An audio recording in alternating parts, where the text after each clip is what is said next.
Good morning. I bring you greetings from the Renee Jones Empowerment Center. My name is Keisha McMillan. I bring you nuggets of hope.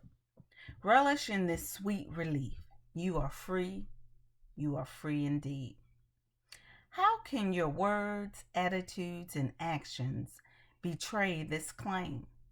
What I have learned is if you ask the right person, you get the right answer. If you ask the wrong person, they will not disappoint you. They will give you an answer that does not fit your needs, an answer that is self serving to them, an answer that will cause more pain with absolutely no gain for you. No growth in knowledge. You stay in the same position, not learning or teaching anyone anything.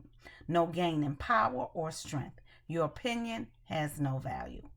What is your source offering you today?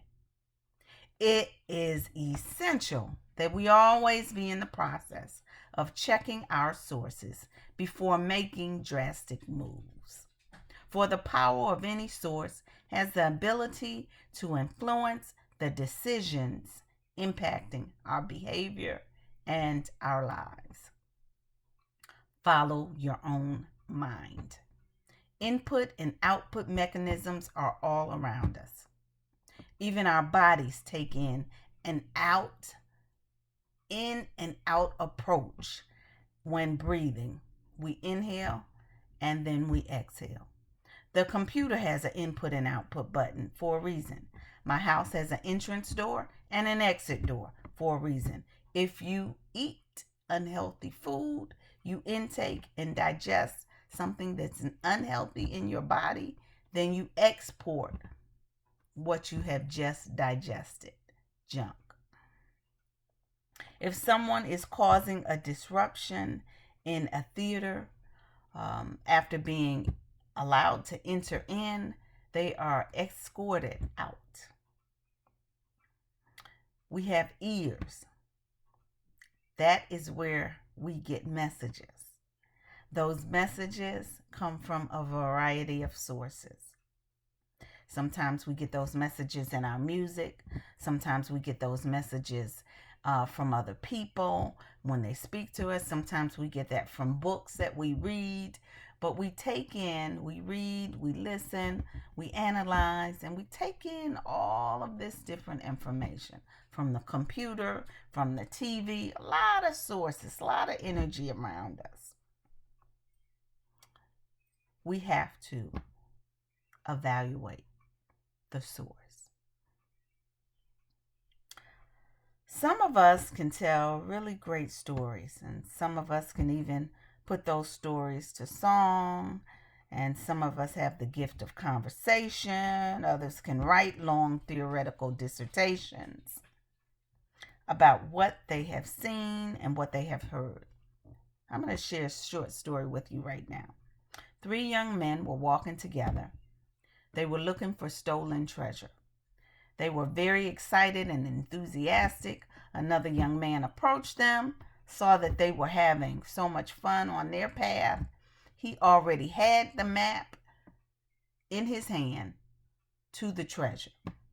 He dropped his map, intrigued by what they were doing, followed them, befriended them, and went on their merry way looking for the stolen treasure, only to find all 4 of those young men were part of a scheme, and all of them got trapped.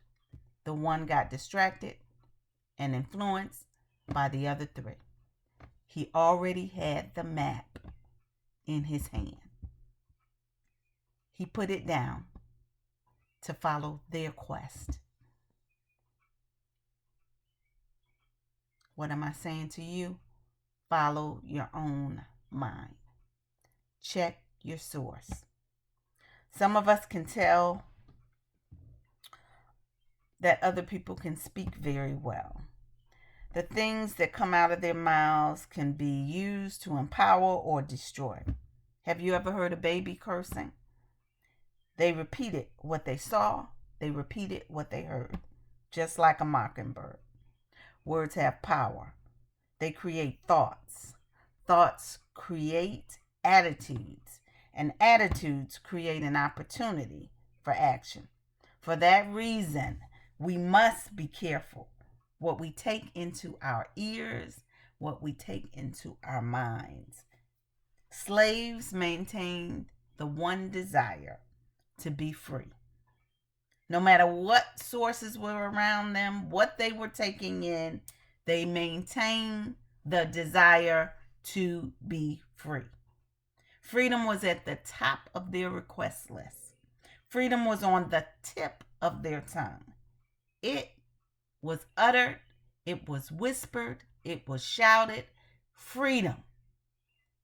Unshackle my mind. I have 2 questions for you today.